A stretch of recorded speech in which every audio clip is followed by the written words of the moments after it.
होनहार बालक।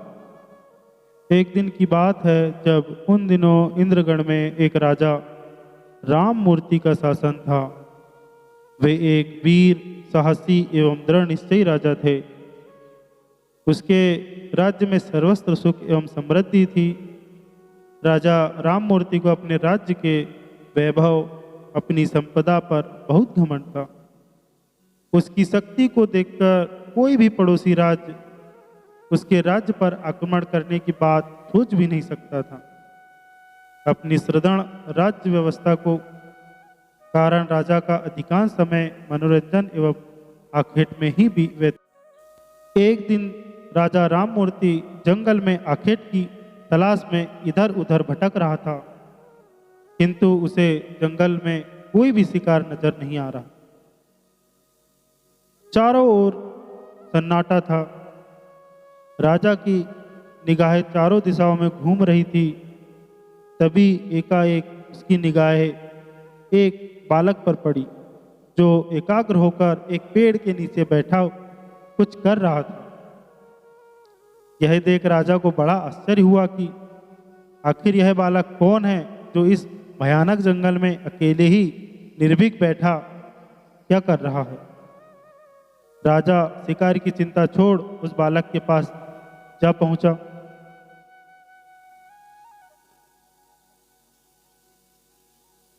वहां पहुंचकर राजा ने देखा कि बालक स्लेट पर कुछ लिखता जा रहा है। राजा ने उससे पूछा, हे बालक, तुम्हारा नाम क्या है? तुम अकेले इस जंगल में क्या कर रहे हो? राजा ने फिर से पूछा। बालक ने जवाब दिया, महाराज, मेरा नाम होनहार है और मेरे हाथ में स्लेट और पेंसिल है। इससे आपको स्वयं ही अंदाजा लगा लेना चाहिए कि मैं क्या कर रहा हूं।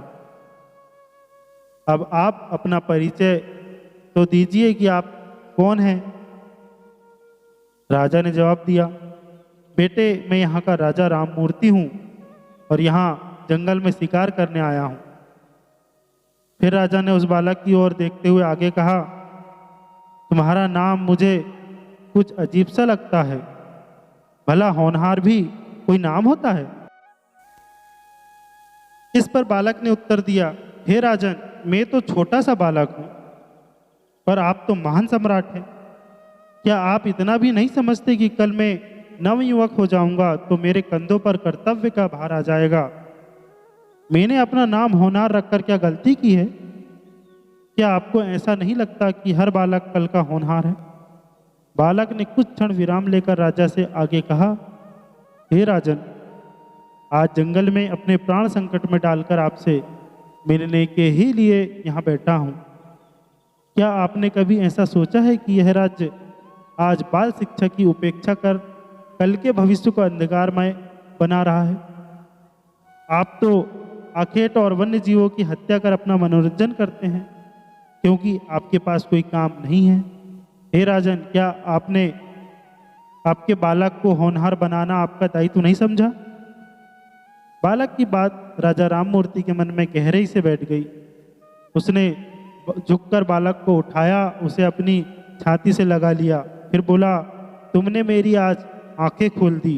बेटे, आज से हम तुम्हें होनहार कहकर ही पुकारेंगे। आज से हम शिकार करना छोड़ बच्चों के विकास और शिक्षा के कार्य में जुट जाएंगे, ताकि राज्य का भविष्य सुनहरा बना सकें।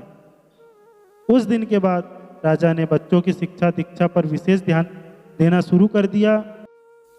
यह सच है कि किसी राज्य या देश की जनता पढ़ी लिखी और समझदार हो तो उस राज्य की आधी समस्या यूं ही समाप्त हो जाती है।